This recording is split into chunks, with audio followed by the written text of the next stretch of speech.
So it's very likely that you heard the news today that Starbucks, which they're telling us here is a coffee chain, thanks for letting me know, is going cashless in the UK. It's been all over all the news outlets, and it's not about the news here because there are hundreds, thousands of partnerships that are affecting us that we don't even know. But I wanted to highlight in this video why this is important for people in crypto, but more importantly, why this is important for Ripple believers and XRP holders. And it's this overall shift in our mindset as to how we approach the news. And I've really learnt over the last few weeks, just because you hear something doesn't mean that's true. So we know this, but a little bit of research is all I'm telling you to do every time you see something happen. When Starbucks says they're going cashless, you think, okay, what does that mean? Cashless means they're not using cash, they're only using card pay. Why are they shifting the framework of payments? Well, it's because they believe something. They believe that actual cash isn't working anymore. It's pointless when we've got digital cash. And where's digital cash going?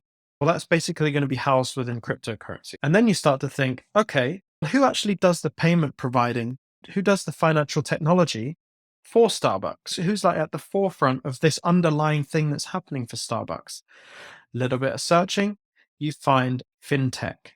This is FIS. Now, interestingly enough, fintech do this. They say economies rely on us, businesses run on us, innovators build on us. This is a huge entity, huge institution. They have countless businesses under them that they provide their financial services to. Okay. So you go, okay, let's go a little layer. How do they provide their financial services? What does that entail? Okay, so this is how we need to break the news down. So then I find this is the Standout with ISO 222 document by FIS, by FinTech. This is a brochure that they give out internationally to their clients and to their partners to talk about international and high value payments. Those words trigger something in me. Who does high value payments internationally? And so you scroll down and reading through. Is it time for a change? Spotlight on aging silos, like these ways that we've been doing things that are aged now, they're not modern. This is all leaning towards FIS or fintech saying we're going to need to do something different here. And you scroll down, you see the way the banks work, and right at the end, just classic institution wording here. They leave it right to the end, surround it with tons and tons of these awful acronyms. This is what they do. They hide what's really happening with acronyms that don't make sense, that are really hard to research. And this is a prime example. Look, GCCT/GPI customer credit transfer, COV, I read that verbatim. I wasn't making up words. And then right at the end, once you're absolutely exhausted of reading all of this cover up, just to throw you off before the end, that actually those who they're partnered with in order to provide the financial services, the actual ability to transfer large amounts internationally at Starbucks is RippleNet.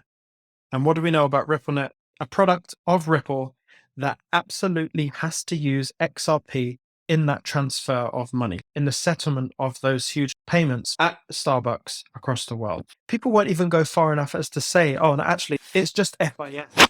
It's just fintech that are providing the financial services. They don't even go that far to make that kind of comment.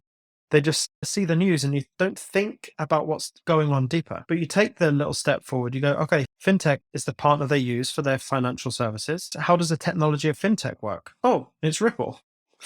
And you do that across the board, not just Starbucks, it's every institution across the world looking for a way to move away from antiquated systems like Swift and to use these faster settlement. And XRP is basically the only one doing it. So XRP is going after these big financial institutions like fintech and saying, we can provide this service to you for all of your partners. And it just reminds me of this that you see right here. This is all the subsidiary companies, all these brands that you know that you find in the supermarket and who they're actually owned by. So you've got all of these around the edge, but then you look further and further in. And there's actually only a handful of companies that run all of them. And what Ripple is doing is making deals with the likes of Nestle, P&G, Kellogg's, Coca-Cola. it's likely that they actually have done that with those actual companies, but I'm just setting the example here. They're doing that through RippleNet, right? They're doing that using XRP. So while they don't show you, it's not completely obvious that XRP is running. So you don't necessarily see it on the retail side of things, but a little bit of digging to know what company owns what company and what technologies those underlying companies are actually using. Then you start to see the scale of what Ripple can do.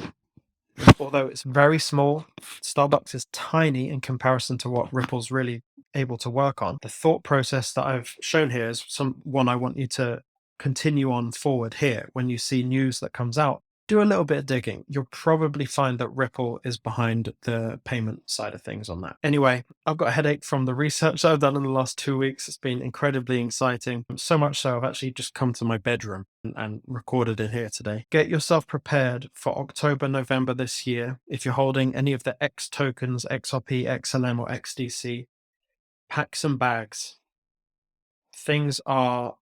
There's a real good chance that things start moving for just those 3 coins, not even the rest of the crypto market, just those 3 coins in October, November. I will make a whole other video about my prediction for what I see happening in October, November in terms of price, but that will be in another video. So if that's not a reason to subscribe, then I don't know what is. Subscribe to the channel, comment below any thoughts, any additional things that you want to offer, any information. If you are at all interested, you can join this channel as a member. You get access to the Discord and we can share information there and share research. And it's really just a good community of people. And that starts at about £3 a month or about $4 a month. Head on over there, stay emotionless in this crazy world.